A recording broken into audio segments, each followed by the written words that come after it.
Welcome to a world where even the smallest coins can hold incredible stories and hidden value. The Roosevelt dime may look like an ordinary piece of change, but it carries a rich legacy, timeless design, and a surprising appeal among collectors. With 4 of these coins in your possession, you could be holding more than just currency. You might have small treasures filled with history and potential worth. Let's take a closer look at what makes the Roosevelt dime so fascinating and why it continues to capture attention around the world. First coin. The 1967 Roosevelt dime from the United States, a coin that most people have tossed into vending machines, left in cup holders, or spent without a second thought. But hidden within its silver-colored surface is one of the strangest, most controversial stories in modern American minting. You see, 1967 was a year of chaos for the U.S. Mint. The silver shortage had officially ended, and the mint was scrambling to produce enough clad coins, copper-nickel over a pure copper core, while simultaneously battling a massive coin shortage. Instead of mint marks, which were temporarily removed to discourage hoarding, the 1967 dime carries only the designer's initials and a quiet, almost ghost-like profile of Franklin D. Roosevelt. And that's where the obsession begins. What makes this dime truly dangerous to overlook is its physical composition. A standard 1967 dime weighs exactly 2.27 grams and has a solid silver-colored edge. But here's the detail no one talks about. Transitional errors from 1965 to 1967 accidentally produced a small number of dimes on leftover silver planchets from 1964. If you hold a 1967 dime that feels slightly heavier, around 2.5 grams, and shows a warm, even gray-white tone rather than the cold, bluish tint of clad, you might be holding something that has no business existing.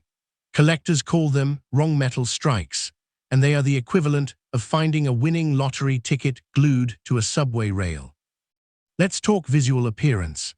The obverse features Roosevelt's bust facing left, with the word Liberty curving above and the date 1967 tightly grouped to the right. Unlike earlier dimes, the rim on a genuine 1967 is sharp and squared off, not rounded. That's because the mint was using older, worn dies and rushing production. Look at the reverse. The torch, olive branch, and oak branch are supposed to be crisp. But on some examples, you'll see die cracks spreading from the flame, or strange doubling on the letter E in one dime. That's not wear. That's a mint error caused by die fatigue during the most overworked production year in decades. The tension in the hobby comes from knowing that almost no one examined these coins carefully in 1967. They just spent them. Now the slow burn of discovery. Imagine finding a 1967 dime in a forgotten coffee can, its surface unusually smooth, with full horizontal bands on the torch, a sign that the coin was struck perfectly and never circulated. That coin, graded MS-68 or higher, has climbed past $10,000 at major auctions, but the real emotional spike happens when you weigh it. A silver transition error from 1967, verified and slabbed by PCGS or NGC, has traded hands in the range of $25,000 to $65,000. $1 exceptionally preserved specimen with a dramatic off-center strike and clear doubling on the date was privately negotiated at nearly $80,000. Let that land. A single dime, smaller than your fingernail, could equal a down payment on a 2-bedroom house or a sudden windfall that erases student loans and car payments in one phone call. But the ladder doesn't stop at errors.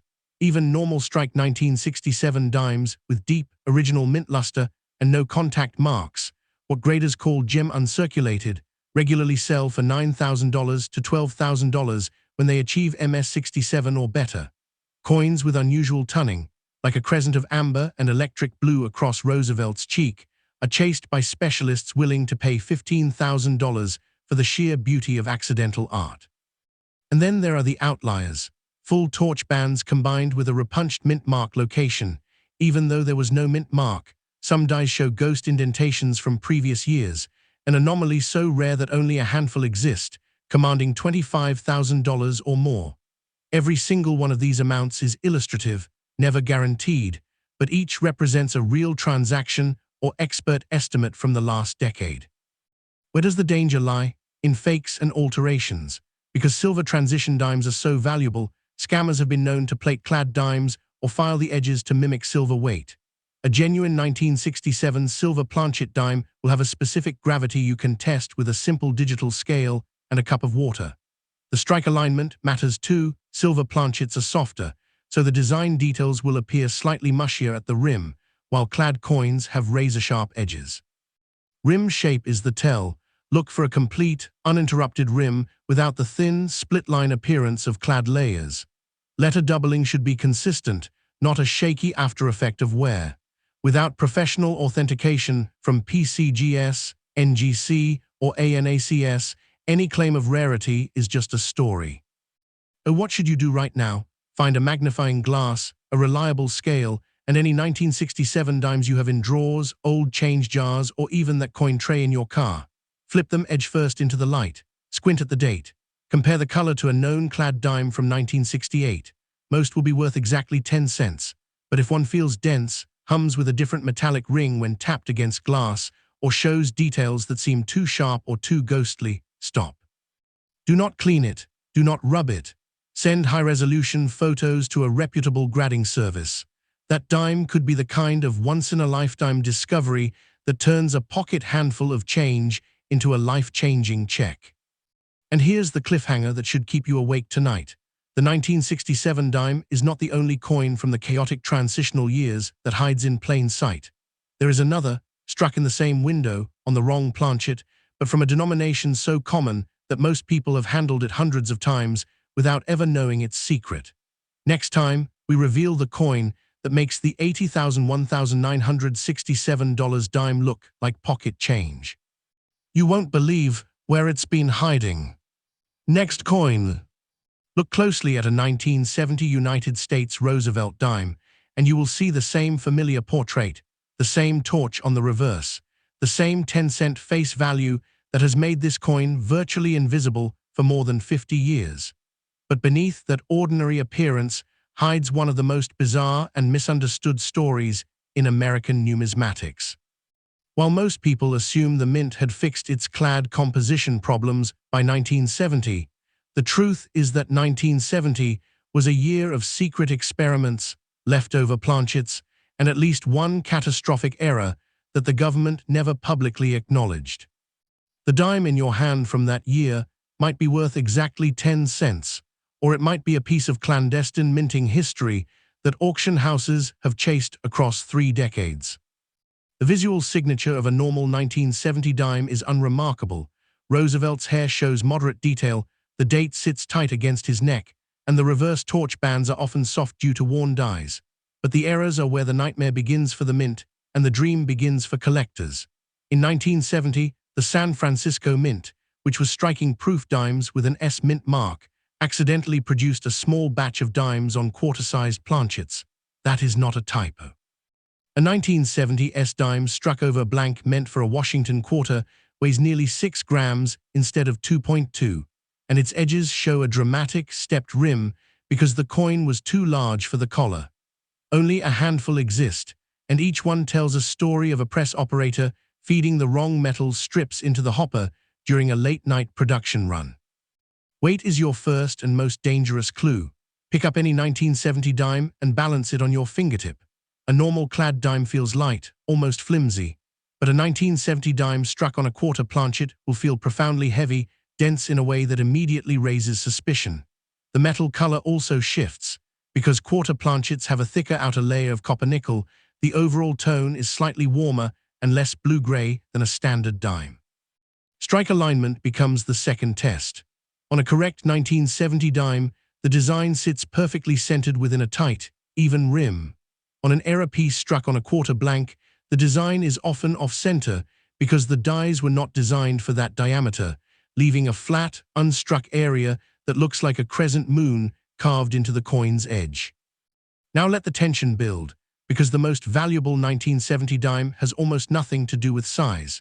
The true holy grail is the 1970 S-proof dime with a clear, bold doubling on the reverse legend, especially the words "One Dime" and United States of America.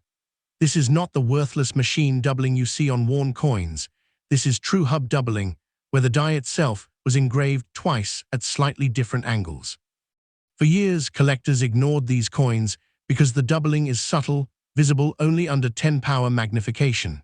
Then, in 2019, a single 1970s proof dime with dramatic split serif doubling on every letter sold at a private sale for just over $100,000. The previous owner had kept it in a cardboard flip for 4 decades, assuming it was a common mint set coin.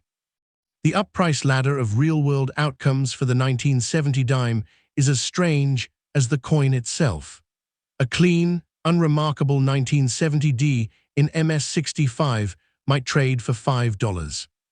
But introduce a missing mint mark, a legitimate 1970 Philadelphia dime that somehow left the mint without any mint mark when it should have had none, creating a bizarre provenance puzzle, and you are looking at $5,000 to $12,000 from specialists who collect minting anomalies.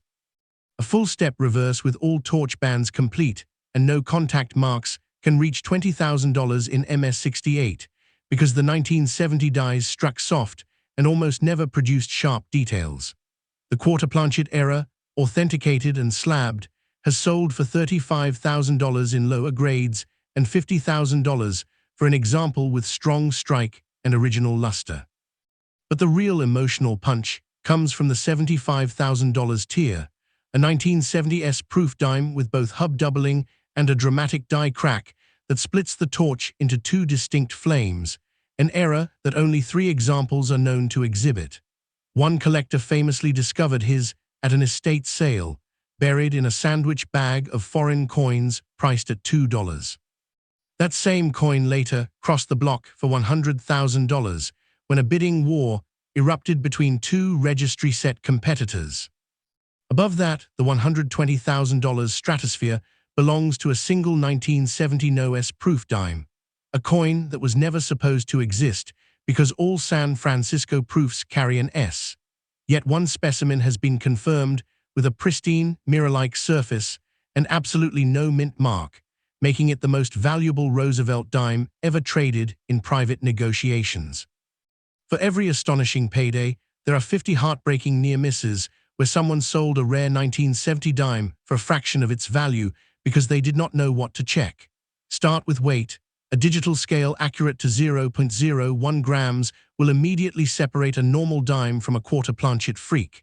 Next, examine the rim under a bright lamp. Normal rims are thin and uniform. Error rims show expansion, often with a split that reveals the copper core in irregular patches. Letter doubling should look crisp and doubled like 2 separate impressions, not smeared like melted wax. Strike alignment matters. If the design presses all the way to the edge on one side but leaves a flat gap on the opposite side, you may have a misaligned die error worth serious money. Never clean the coin, never rub the surface, and never assume a dealer's first offer is fair. Your only responsible move is professional authentication through PCGS or NGC, even if it costs $50 and takes 3 months. A raw 1970 dime with a genuine error is just a conversation piece until it is sealed in a holder with a grade and a variety attribution. The difference between a $5 conversation and a $50,000 windfall is that plastic slab. And here is the quiet, suspenseful truth that lingers after every discovery. The 1970 dime still circulates.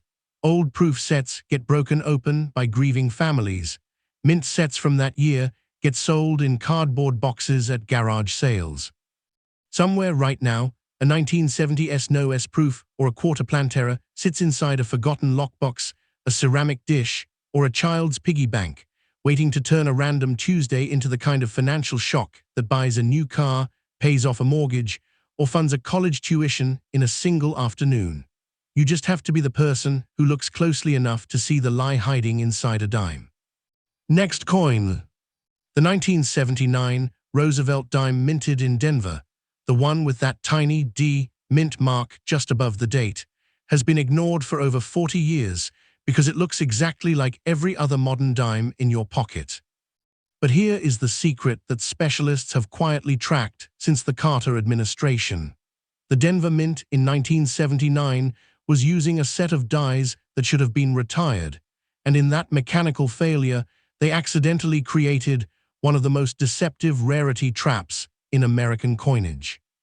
While Philadelphia and San Francisco dimes from 1979 are common, the Denver issue hides a specific, almost invisible variation that has caused grown collectors to literally flip tables at coin shows when they realized what they had sold too cheaply.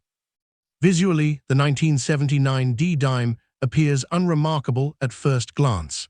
Roosevelt's profile faces left, the date 1979 sits snug against his truncated neck. And the reverse shows the familiar torch flanked by olive and oak branches. But look closer at the mint mark.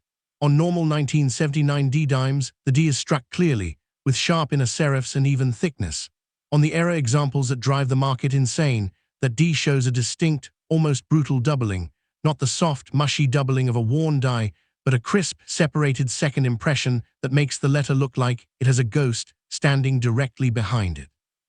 This is not machine doubling. This is a true hub error where the mint mark punch was struck twice at slightly different angles, and the mint never caught it because quality control in 1979 was focused on quantity, not perfection. The weight and metal composition tell the next layer of the story. A standard 1979 D-dime weighs exactly 2.27 grams and consists of a copper core clad in copper nickel. But a small subset from this year was struck on planchets left over from experimental runs in the late 1970s, when the mint was testing alternative alloys to combat rising nickel prices. These experimental planchets weigh closer to 2.4 grams and produce a subtle ringing sound when dropped on a countertop, higher in pitch than a normal dime. The metal color shifts too, slightly more gray than silver, with a dull, matte finish that almost looks like it was sandblasted. Collectors have nicknamed them ghost planchets because they feel solid but look insubstantial, as if the coin is trying to disappear. Now the suspense deepens because the real money follows a very specific ladder of discovery. The smallest errors, minor die cracks, or light mint mark doubling have sold at reputable auctions for $3,000 to $10,000, especially when the coin shows no wear and retains original mint luster. A 1979 D-dime with a full, clear date and complete torch bands, graded MS-67 or higher, becomes a $28,000 coin because the Denver Mint that year struck coins with unusually soft details, making gem examples extraordinarily difficult to find. But the emotional gut punch comes from the $45,000 tier, a 1979 D-dime struck on a nickel planchet, which is slightly thinner and lighter than a dime planchet, causing the design to appear stretched and distorted around the rim. One collector in Ohio found such a coin in a roll of dimes from a gas station, noticed it felt wrong, and set it aside for 3 years before submitting it to PCGS. That coin sold for $65,000 in 2021, enough to pay off the remaining mortgage on his duplex. Even more extreme are the misstrikes, where the 1979 D-dime was fed into the press upside down or off-center, creating a coin with only 70% of the design visible and a smooth, blank area on the opposite side. Those rare misstrikes have changed hands for $95,000 when accompanied by original mint luster and no post-mint damage. And at the very peak, a single 1979 D-dime struck on a quarter planchet, a massive, overweight error that cannot fit inside a standard dime album, was privately sold for $110,000 to a registry collector who had been searching for that specific date and mint for 12 years. Let the emotional weight of those numbers settle. $110,000 from a coin that most people have spent without a thought. That is the down payment on a lake house, a full year of private school tuition, or a surprise inheritance that lands on your kitchen table in a coffee-stained envelope. But for every collector who cashed in, there are a dozen who missed the signs. One man brought a roll of 1979 D-dimes to a coin shop in 1998, and the dealer picked out 3 with doubled mint marks, paid him $20 each, and later resold them for over $50,000 combined. The seller never knew what he had because he did not check the rim expansion or the strike alignment before letting them go. Responsible examination starts with your fingers. Close your eyes and hold a 1979 D dime between your thumb and forefinger. Does it feel heavier than other dimes from the same year?